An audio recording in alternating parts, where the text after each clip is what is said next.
आज मैं आपको एक अनोखी रहस्यमय कहानी सुनाऊंगा। अगर आप चैनल पर नए हैं तो अभी सब्सक्राइब कर ले तथा कहानी पूरा देखे। अंत में एक अनोखा रहस्य छुपा है। धन्यवाद। तो सुनिए। संसार में एक ऐसा क्षेत्र था जिसे भूमि क्षेत्र कहा जाता था। यह एक विशाल क्षेत्र था जहां अनगिनत प्रकार की मिट्टी पाई जाती थी, कहीं काली, कहीं लाल, कहीं रेतीली, कहीं उपजाऊ चिकनी मिट्टी। इस क्षेत्र का सबसे प्रतिष्ठित शिल्पी था मृदराज। मृदराज मिट्टी के शिल्प में अत्यंत निपुण था, लेकिन उसे अपनी कला के स्रोत यानी मिट्टी पर घोर अहंकार था। मृदराज केवल काली चिकनी मिट्टी का उपयोग करता था। उसका मानना था कि यह मिट्टी सबसे शुद्ध, सबसे मजबूत और कला के लिए सर्वोत्तम है। वह अन्य मिट्टियों जैसे रेतीली या लाल मिट्टी को घटिया मानता था और उन्हें छूता तक नहीं था। मृदराज काली मिट्टी ही शुद्धता का प्रतीक है। इससे बने शिल्पी महादेव को समर्पित किए जा सकते हैं। लाल मिट्टी कमजोर होती है और रेतीली मिट्टी अस्थिरता का प्रतीक है। मैं केवल शुद्ध मिट्टी से ही शिल्प बनाऊंगा। मृदराज के शिष्य भी इसी भ्रम में थे। वे गांव के लोगों को भी सिखाते थे कि उनकी मिट्टी, उनकी जाति या उनकी पहचान ही सर्वोच्च है और अन्य सब तुच्छ है।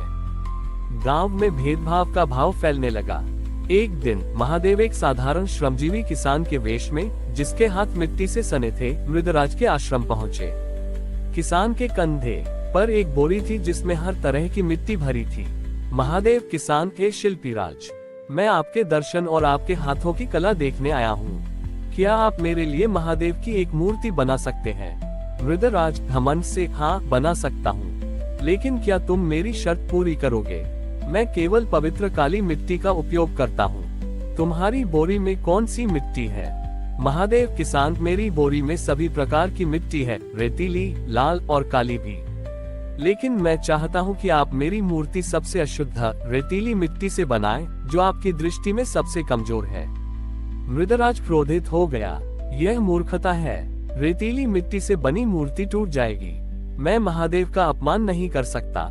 महादेव किसान, यदि टूट जाएगी तो टूट जाए, लेकिन मुझे ये सिद्ध करें कि आपकी कला और आपकी श्रद्धा केवल मिट्टी के प्रकार पर निर्भर करती है, न कि आपके हाथों के भाव पर। मृदराज ने चुनौती स्वीकार कर ली, ये साबित करने के लिए कि रेतीली मिट्टी बेकार है।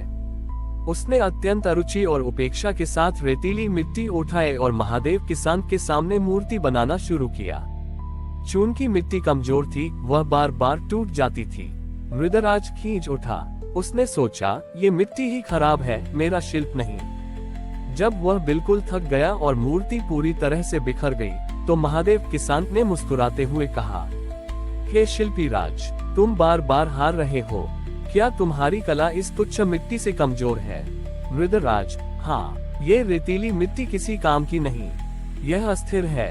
महादेव किसान ने तब अपने कंधे पर रखी बोरी खोली और उसमें से एक मुट्ठी काली मिट्टी निकाली, फिर एक मुट्ठी लाल मिट्टी और एक मुट्ठी रेतीली मिट्टी। उन्होंने तीनों को अपने हाथों में लेकर मिलाया और एक साधारण सा गोला बनाया। महादेव किसान, मृदराज, मैं तुम्हें एक रहस्य बताता हूँ। सृष्टि में कोई भी मिट्टी अपने आप में अपवित्र नहीं है। काली मिट्टी को पकड़ने के लिए लाल मिट्टी का बल चाहिए और इन दोनों को एक साथ लाने के लिए रेतीली मिट्टी का लचीलापन चाहिए। तुम केवल एक मिट्टी का उपयोग करके पूर्णता खोजते रहे, इसलिए तुम्हारी दृष्टि में केवल भेदभाव ही रहा। महादेव ने आगे कहा, ये संसार भी मिट्टी की तरह है। हर जीव का अपना रंग और गुण है। तुम केवल एक गुण काली मिट्टी की शुद्धता को महत्व देते रहे, इसलिए तुम दूसरे गुणों रेतीली मिट्टी के लचीलेपन के मूल्य को भूल गए। तुम्हारा अहंकार मिट्टी को नहीं, बल्कि तुम्हारी कला को दूषित कर रहा था। महादेव ने तब अपने वास्तविक स्वरूप को प्रकट किया और उस मिश्रित मिट्टी के गोले को छू लिया। वह गोला तुरंत एक त्रिरंग की सुंदर शिवलिंग में बदल गया, जिसमें तीनों मिट्टियों के रंग स्पष्ट दिख रहे थे। महादेव, मृदराज, मेरा वास समानता में है। जब तक तुम सृष्टि के हर कण मिट्टी में भेद देखते रहोगे, तब तक तुम मुझ में पूर्णता नहीं देख पाओगे। मेरे लिए भक्त का हृदय मायने रखता है, न कि उसकी जाति मिट्टी। मृदराज का अहंकार टूट गया। उसने समझा कि शिवत्व किसी एक विशेष शुद्धता में नहीं, बल्कि संपूर्ण सृष्टि की विविधता को प्रेम और समानता से स्वीकार करने में निहित है। उस दिन से मृदराज ने हर प्रकार की मिट्टी का उपयोग करना शुरू किया और भूमि क्षेत्र के लोग भेदभाव छोड़कर एक दूसरे को महत्व देना सीख गए। महादेव के त्रिरंग शिवलिंग में रूपांतरित होने और अंतर्ध्यान होने के बाद मृदराज और उसके सभी शिष्यों का अहंकार और भेदभाव का भाव पूरी तरह नष्ट हो गया। मृदराज को अब समझ आया कि उनका कौशल मिट्टी के प्रकार से नहीं बल्कि सामंजस्य से आता था। मृदराज ने सबसे पहले उस त्रिरंग शिवलिंग को उसी स्थान पर स्थापित किया और अपने आश्रम का नाम बदलकर संभव कुटीर रख दिया। उन्होंने एक नया नियम बनाया, अब हर शिष्य को अपनी कलाकृति बनाने के लिए तीनों तरह की मिट्टी, काली, लाल और रेतीली का उपयोग करना अनिवार्य था। ये नियम लागू होते ही एक नई समस्या खड़ी हो गई। मृदराज का सबसे पुराना और सबसे प्रतिभाशाली शिष्य कलांश था।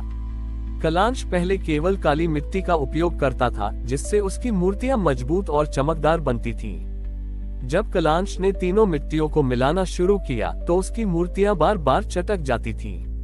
रेतीली मिट्टी, बड़ी ई के दाने चिकनी मिट्टी के साथ सामंजस्य नहीं बिठा पाते थे।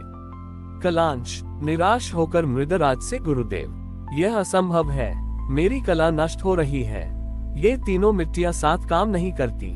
काली मिट्टी जो शुद्धता का प्रतीक है, रेतीली मिट्टी की अस्थिरता से दूषित हो जाती है। मेरी मूर्तियां पहले से कमजोर हो गई हैं। क्या हमें महादेव के आदेश का गलत अर्थ तो नहीं लगा लिया?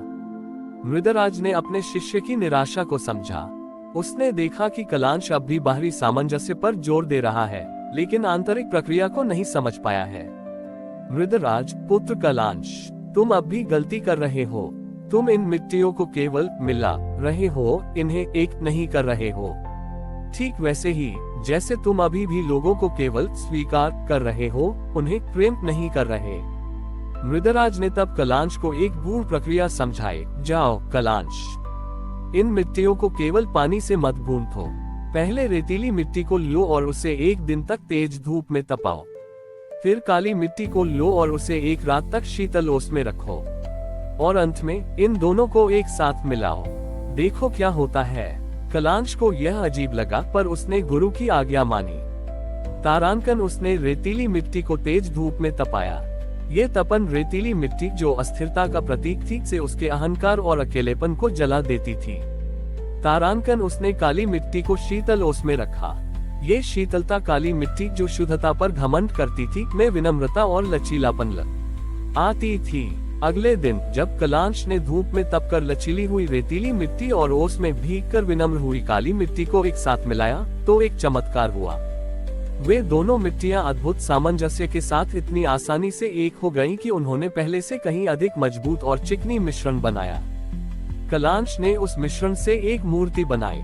वह मूर्ति न केवल मजबूत थी, बल्कि उसमें सभी तीन रंगों की आभा झलक रही थी, कालापन, लालिमा और रेतीली मिट्टी की चमक। कलांश ने गुरु के चरणों में सिर झुकाया। कलांश, गुरुदेव, मुझे अब समझ आया।